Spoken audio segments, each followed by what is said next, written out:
साडी नेसली किंवा मग त्या ड्रेस घातला की बऱ्याच मुलींना त्यावरती बांगड्या घालायला खूप आवडतं. तुम्हाला सुद्धा आवडत असेल ना? पण बऱ्याचदा काय होतं, एखाद्या साडीवरती किंवा ड्रेसवरती नेमक्या कोणत्या प्रकारच्या बांगड्या चांगल्या दिसतील किंवा बांगड्यांचं नेमकं स्टायलिंग कसं करावं याबद्दल आपल्याला कन्फ्युजन असतं किंवा ते बऱ्याचदा पटकन कळत नाही. त्यामुळे एखाद्या ट्रेडिशनल साडीवरती किंवा ड्रेसवरती बांगड्या नेमक्या कशा पद्धतीने स्टाईल कराव्यात हे आजच्या व्हिडिओमध्ये मी तुम्हाला सांगणार आहे. सो याच व्हिडिओला लगेचच सुरुवात करूया. आता सर्वात पहिला आणि महत्त्वाचा मुद्दा म्हणजे आपण काय करतो, ज्या कलरचा आपण ड्रेस घालतोय किंवा साडी घालतोय त्याच कलरच्या बांगड्या घालतो. आता ऑफकोर्स ते वाईट दिसत नाही. आपण नक्कीच सेम कलरच्या बांगड्या घालू शकतो कारण आपल्याला वाटतं की आपल्याला आउटफिटसोबत आपली ज्वेलरीसुद्धा मॅच करायची आहे. पण तुम्ही जर त्याच्या उलट केलं ना तर ते जास्त छान दिसू शकतं.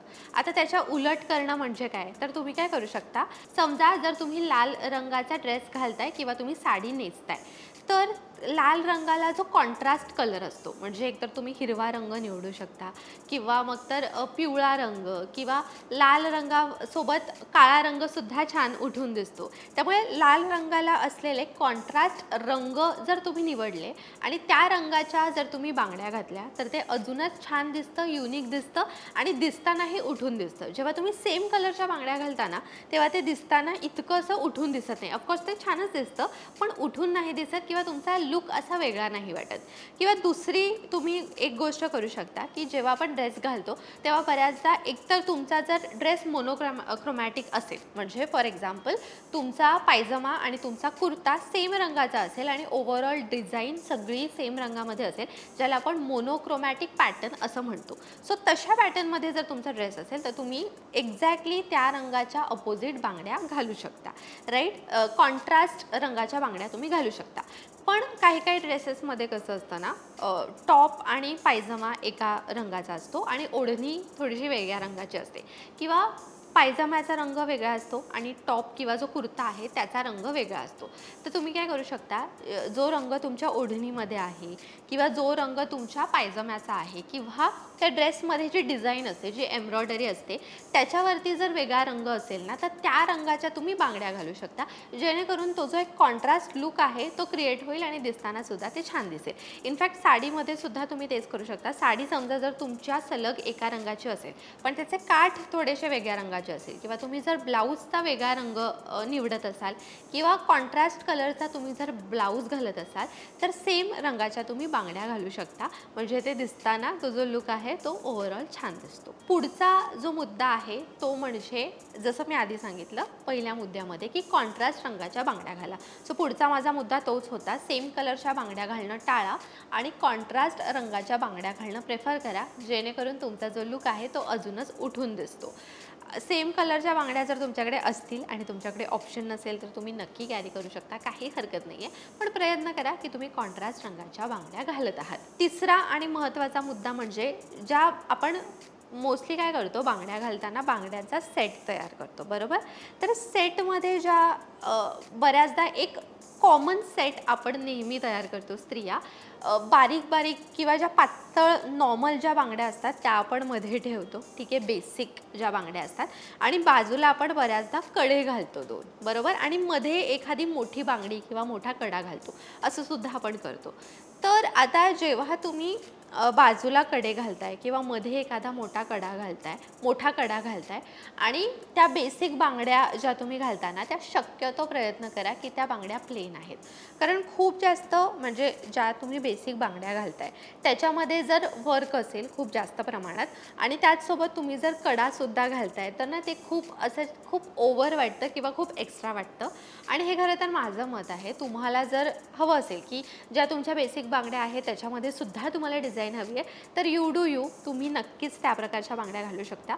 पण माझ्या मते तरी जेव्हा आपण स्टायलिंग करायला जातो ना तेव्हा एक बॅलन्स असायला हवा. तुम्ही जर बाहेर जाड कडं घालताय आणि त्यावरती डिझाईन आहे तर मधल्या ज्या छोट्या किंवा ज्या बेसिक बांगड्या आहेत त्या जर तुम्ही प्लेन ठेवल्या तर तो एक बॅलन्स क्रिएट होतो आणि दिसताना एक लुक जो आहे तो बॅलन्स्ड दिसतो. त्यामुळे ही गोष्टसुद्धा तुम्हाला लक्षात ठेवायला हवी. त्यानंतर चौथा मुद्दा म्हणजे तुम्ही काय करू शकता, सरळ हिरव्या बांगड्या घालू शकता. येस, आता हिरव्या बांगड्या पूर्वीच्या काळापासून आपण घालतो. ज्या मुलींचं लग्न झालंय त्यासुद्धा हिरव्या बांगड्या घालतात, बरोबर? आता हिरव्या बांगड्या तुम्ही स्टायलिंगसाठी सुद्धा घालू शकता, कारण हिरव्या बांगड्यांचा जो पॅटर्न आहे ना, that can never go wrong आणि दिसताना ते अतिशय सुंदर दिसतं. त्यामुळे तुम्ही समजा जर छान काठपदराची आणि पारंपरिक साडी नेसताय आणि तुम्हाला अगदी सुचतच नाहीये की बाबा काय घालावं किंवा तुमच्याकडे त्या रंगाला मॅचिंग बांगड्या नसतील, तर सरळ हिरवा बांगड्या घाला. ते दिसताना खूप छान दिसतं, खूप पारंपरिक दिसतं आणि जो ओव्हरऑल लुक आहे तो सुंदर दिसतो. त्यामुळे हा जो एक पॅटर्न आहे, जो जुन्या काळापासून चालत आलाय आणि अजूनही चालतोय, तोच पॅटर्न तुम्ही नक्कीच फॉलो करू शकता. त्यानंतर 5वा आणि शेवटचा मुद्दा म्हणजे तुमच्या साडीची जशी डिझाईन आहे, त्यानुसार तुम्ही तुमच्या बांगड्या निवडायला हव्यात. आता फॉर एक्झाम्पल तुमची साडी आहे आणि ती ट्रेडिशनल आहे आणि त्याचे जे काठ आहेत त्यामध्ये सोनेरी काम केलेलं आहे, तर ऑफकोर्स तुम्हाला गोल्डन बांगड्या घालणं गरजेचं आहे किंवा तुम्ही मोत्याच्या बांगड्यासुद्धा घालू शकता. ते काठपदराच्या साडीवरती शक्यतो छान दिसतं. पण हल्ली अशासुद्धा साड्या येतात ज्याच्यामध्ये जी साडी पारंपरिकच असते, पण त्याच्यामध्ये सिल्वर काठ असतात, राईट? चंदेरी काठ असते त्याला. तर अशा वेळेस तुम्हाला काय करायचं आहे, ऑक्सिडाइज ज्वेलरी घालायची आहे.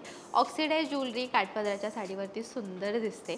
हल्ली ऑक्सिडाइज नथसुद्धा आली आहे, तुम्हाला माहिती असेल, किंवा ऑक्सिडाइज मंगळसूत्राचा सुद्धा ट्रेंड आहे. त्याच पद्धतीने तुम्ही ऑक्सिडाइज बांगड्यासुद्धा अशा प्रकारच्या साड्यांवरती स्टाईल करू शकता.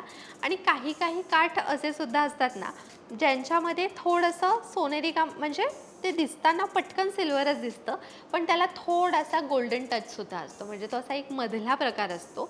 त्याचा फोटो ऑफकोर्स मला त्या पद्धतीचा मिळाला तर मी इन्सर्ट करेन, पण आय गेस तुम्हाला कळालं असेल मी काय म्हणते.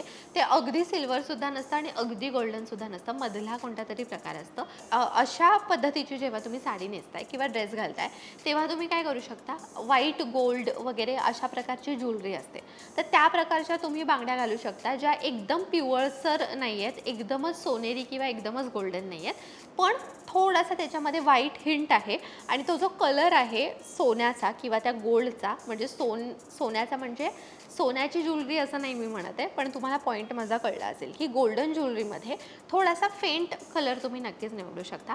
किंवा मग सिल्वर ज्वेलरीसुद्धा किंवा ऑक्सिडाइज ज्वेलरीसुद्धा या प्रकारच्या साड्यांवरती स्टाईल करता येते. किंवा मोत्यांची ज्वेलरी तर बेस्ट आहे. मोत्यांची ज्वेलरी तर अशा प्रकारच्या काठांवरती सुंदरच दिसते.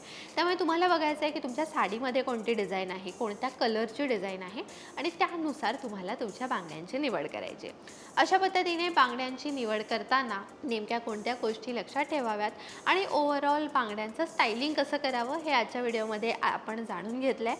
हा व्हिडिओ तुम्हाला कसा वाटला हे मला कमेंट्समध्ये नक्की सांगा. तुम्ही जेव्हा पारंपरिक ड्रेस किंवा साडी नेसता त्यावरती तुम्ही तुमच्या बांगड्यांचं स्टायलिंग कसं करता हे सुद्धा कमेंट्समध्ये नक्की सांगा, म्हणजे मलासुद्धा आणि आपल्या सगळ्या व्ह्युअर्सला त्यामुळे हेल्प होईल आणि तुमच्या छान छान टिप्स ज्या आहेत त्या माझ्यापर्यंतसुद्धा पोहोचतील. त्याचसोबत हा व्हिडिओ जास्तीत जास्त लोकांपर्यंत, तुमच्या मैत्रिणींपर्यंत नक्की शेअर करा आणि लोकमत सखी फॅमिलीचा भाग होण्यासाठी लोकमत सखीच्या फेसबुक पेजला लाईक करा, यूट्यूब चॅनलला सबस्क्राईब करा, बेल आयकन प्रेस करायला विसरू नका. लोकमत सखीला इंस्टाग्रामवरती सुद्धा फॉलो करा आणि पाहत रहा लोकमत सखी.